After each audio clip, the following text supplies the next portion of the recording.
먼지가 켜켜이 쌓인 채 멈춰버린 대형 약탕기 위로 차가운 금속성 광택이 감돕니다. 한때는 집안의 건강을 책임지던 보약의 상징이었지만 이제는 누구도 찾지 않는 구석진 자리로 밀려난 모습입니다.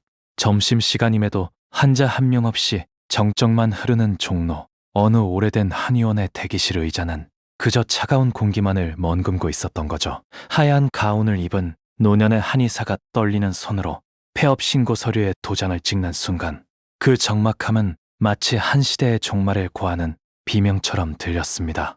오래된 한약 주머니에서 배어나오는 씁쓸하고 낡은 나무 냄새만이 그곳의 마지막을 배웅하고 있었던 셈입니다. 거리 건너편 화려한 성형외과 광고판 아래에서 작게 명멸하는 한의원 간판은 오늘날 우리 한의학이 처한 초라한 자화상인 겁니다. 대한민국 한의학이 마주한 현실은 우리가 생각하는 것보다 훨씬 더 냉혹했습니다. 최근 한의사협회가 발표한 통계를 보면 한의원의 폐업률은 일반 의원급 의료기관을 훨씬 웃도는 수준에 도달했습니다. 5년 전과 비교해도 경영난을 이기지 못해 문을 닫는 곳이 속출하고 있다는 소식은 더 이상 놀라운 일이 아니었던 거죠. 건강보험심사평가원의 자료를 분석해보니 문제는 더욱 명확해졌습니다. 한의원을 찾는 환자의 절반 이상이 50대 이상의 고령층으로 채워지며 젊은 세대는 한의학을 완전히 외면하고 있었던 거예요. 보약으로 불리던 전통 한약 시장마저 홍삼이나 각종 건강기능식품에 밀려 설 자리를 잃은 지 오래였습니다. 젊은 한의사들은 대학 문을 나서자마자 생존을 걱정해야 하는 벼랑 끝으로 내몰리고 있었던 셈입니다. 하지만 이 벼랑 끝의 위기는 오히려 한의사들이 수천 년간 지켜온 낡은 껍질을 스스로 개부수는 거대한 혁명의 시작점이 되었습니다. 어두운 진료실 안에서 엑스레이 필름을 뚫어지게 응시하며 입술을 깨무는 젊은 한의사의 눈빛은 그 어느 때보다 날카로웠습니다. 그는 더 이상 환자의 맥만 짚으며 진단 결과를 설명하지 않았던 거죠. 대법원 선고가 내려지던 날 수많은 취재진에 둘러싸인 채 결과를 기다리던 한의계 인사들의 이마에는 굵은 땀방울이 맺혔습니다. 전통적인 침구슬 상자 옆에 놓인 최신 초음파 진단기의 차가운 기계음은 이제 한의학이 과학이라는 새로운 무장을 맞췄음을 알리는 신호탄과도 같았습니다. 의료계 단체 간의 고성이 오가던 공청 회장의 팽팽한 긴장감은 결국 시대의 변화를 막을 수 없었던 겁니다. 오랜 투쟁 끝에 내려진 대법원의 판결은 역사적인 전환점이 되었습니다. 한의사가 초음파 진단기기와 뇌파괴 같은 현대 의료기기를 사용하는 것이 정당하다는 결론이 내려진 거예요. 이는 단순히 기기 하나를 더 쓰는 문제가 아니라 한의학이 주관적인 경험에서 벗어나 객관적인 데이터의 영역으로 진입했음을 의미하는 셈입니다. 물론 의료계 내부의 반발은 여전히 거세지만 환자의 불편함을 해소하고 더 정확한 진료를 제공해야 한다는 시대적 요구를 거스를 수는 없었던 거죠.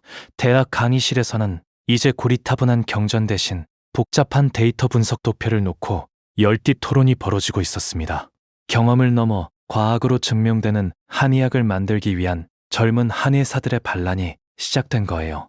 과학이라는 무기를 손에 쥐인 한의학은 이제 한반도라는 좁은 전장을 벗어나 전 세계 의료시장이라는 더 큰 바다를 향해 진격하기 시작합니다. 수천 개의 센서가 달린 로봇팔이 0.1mm의 오차도 없이 환자의 혈자리를 찾아가는 모습은 그야말로 장관이었습니다. 인공지능이 환자의 상태를 실시간으로 분석하여 가장 적합한 위치에 정확히 침을 놓는 로봇 기술은 이제 상상 속의 이야기가 아니었던 거죠. 가상현실 기기를 쓰고 경혈의 위치를 입체적으로 학습하는 한의대생들의 상기된 얼굴에는 미래에 대한 확신이 가득했습니다. 첨단 의료기기 박람회장에서 한국의 한방진단 장비를 본 외국인 바이어들은 연신 감탄사를 내뱉으며 계약서에 서명을 서둘렀습니다.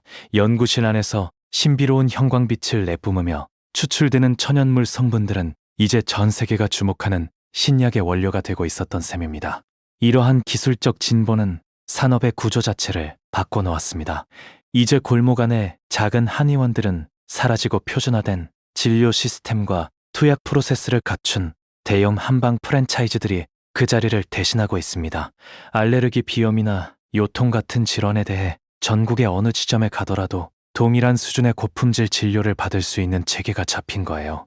한의 표준 임상 진료 지침의 확립은 한의학이 가진 가장 큰 약점이었던 비표준화를 극복하는 결정적인 계기가 되었습니다.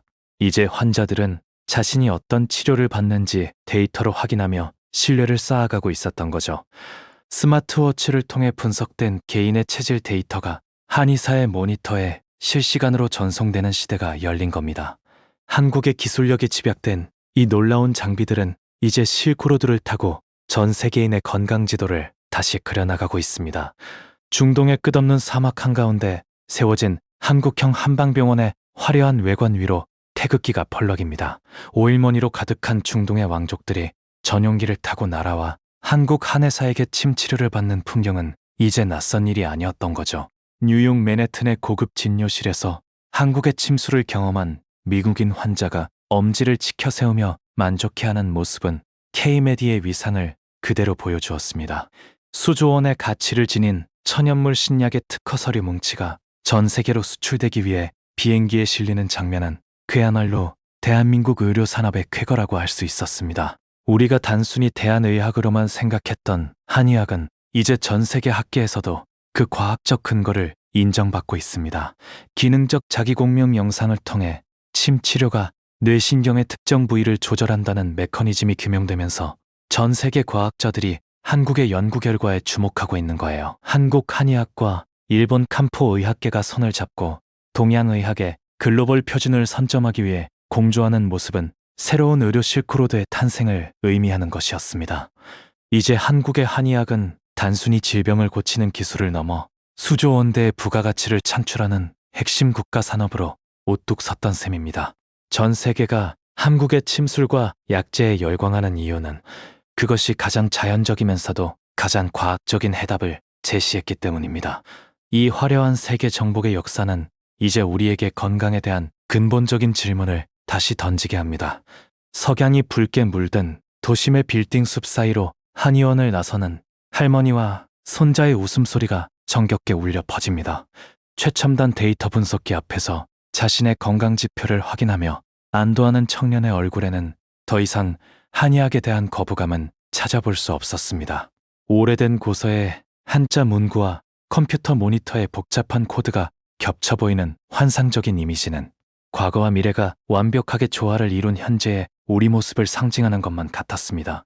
차 한 잔을 사이에 두고 환자의 아픔뿐만 아니라 마음까지 어루만지는 한의사의 따뜻한 손길은 기술이 줄 수 없는 진정한 치유의 순간을 만들어내고 있었던 거죠. 정밀의료와 한의학의 만남은 이제 당신의 체질에 딱 맞는 단 하나의 처방을 제안하는 시대까지 왔습니다.